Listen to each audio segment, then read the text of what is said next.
दोस्तों, drama serial मन मस्त मलंग की नेक्स्ट एपिसोड में आप नाजरीन देखेंगे कि जब कबीर रिया को लेने के लिए उसके घर जाता है तो वहां पर जाने से पहले उसका भाई और बहन लड़ने के लिए तैयार खड़े होते हैं। कबीर सामने आ जाता है तो उसका भाई कहता है कि रिया कहीं नहीं जाएगी। आसमा कहती है कि तुम धोखा दे रहे थे मेरी बहन को, कहा गई मोहब्बत तुम्हारी जो तुम वादा किया करते थे, दावे क्या करते थे कि तुम रिया के बगैर नहीं रह सकते, ये है मोहब्बत के पीठ पीछे क्या करते फिर रहे हो तुम। यहाँ पर जब कबीर रिया के सामने अपनी सफाई पेश करता है लेकिन कोई उसकी बात सुनने को तैयार नहीं होता तो कबीर कहने लगता है कि रिया यही थी हमारी मोहब्बत की बुनियाद कि मुझे अब तुम सब के सामने अपनी मोहब्बत की वजाहत करनी पड़ रही है। तो वहीं दूसरी तरफ रिया अपने भाई सिकंदर की शादी की तैयारियों में इतनी मशगूल है कि उससे कोई परवाह नहीं कि कबीर के ऊपर क्या गुजर रही है, क्योंकि कबीर उसके बगैर बहुत ही उदास है, उसका दिल नहीं लग रहा।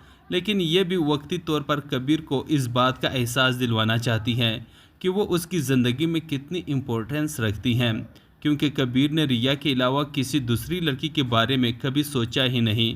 लेकिन पता नहीं ये मिन्हा क्या चाहती है, क्यों ज़िंदगी बर्बाद करना चाहती है।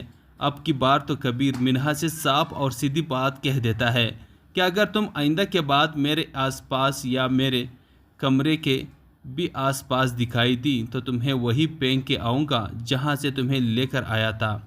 तो यहाँ पर मिन्हा गुस्से में आ जाती हैं, अपनी इंसल्ट फील करने लगती हैं और वहीं पर माँ बिना और कबीर के सामने शीशी खोलती हैं जहर की और कहने लगती हैं कि मैं आप सब की ज़िंदगियों से हमेशा के लिए दूर ही चली जाती हूँ, और उसी शीशी को मुँह लगा लेती हैं। यहाँ पर कबीर फौरन से उसके हाथ से वो शीशी फेंकवाते हैं, लेकिन उससे पहले मिन्हा जहर पी चुकी होती हैं। अब देखना यह है कि क्या मिन्हा का ख़ात्मा हो चुका होता है या नहीं। आप लोग कमेंट में अपनी राय लाजमी दीजिएगा। बहुत शुक्रिया।